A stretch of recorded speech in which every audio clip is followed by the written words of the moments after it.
Good morning from Banjul, the Gambia. This is your brother and friend Mamadou Sabali in part 3 today of our series Wake Up Africa. Today I want to talk about peace and stability, and we know there can be no development, socio-economic progress without peace and stability. And Africa has had her own fair share of conflicts, violent conflicts, barely settling after the end of colonialism. The continent found itself consumed with internal strife, war, tribal, civil. So it is quite obvious that we could not make much progress in terms of economic development because there was no peace and stability. Peace and stability we need right now. But then, as the legendary Jamaican reggae icon famously sang, Peter Tosh, he said, everyone is crying out for peace and none is crying out for justice. But there will be no peace till men get equal rights and justice, and this is the truth. Indeed, we live in a troubled world where Vladimir Putin seems to defy the whole world in his war with Ukraine, causing unprecedented supply constraints and inflationary ripple effects. So the least we want in Africa right now is internal conflict that has the potential to spread across borders. If history teaches us anything, then we as Africans must remember that the carnage that visited Sierra Leone in the 90s had its seeds sown in the soils of Liberia and watered with the blood of many West Africans, including the ECOMOG forces that came from all over the sub-region to try to establish peace there.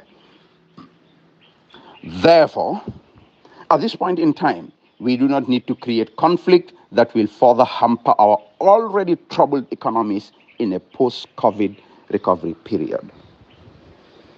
But the winds of conflict, unfortunately, have already started circulating in the skies of Dakar, Senegal, where the chief stooge of the French neo-colonial establishment, President Macky Sall, is hell-bent on subverting the democratic rights of the voters of Senegal using multiple subterfuges.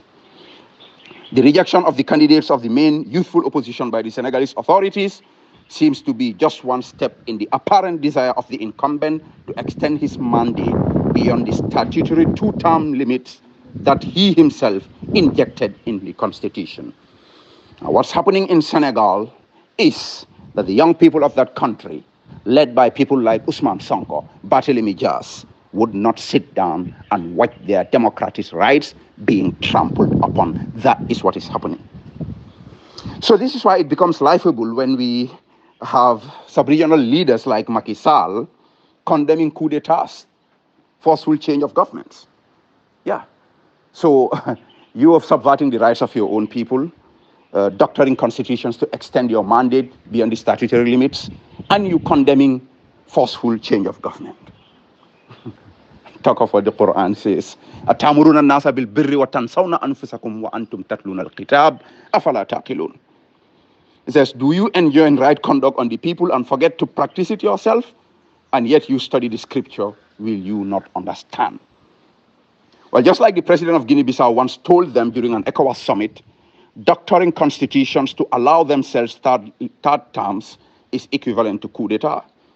These old hags occupying our palaces seem to have a club of their own to aid and abet each other, to rig elections, amend constitutions, and buy judges to do their bidding so that they can subvert the will of the masses. Yet such moves are no longer tenable in these times of angst and agitation. President Macky Sall should do the needful and allow the voters to decide rather than use dirty tricks to subvert the democratic process.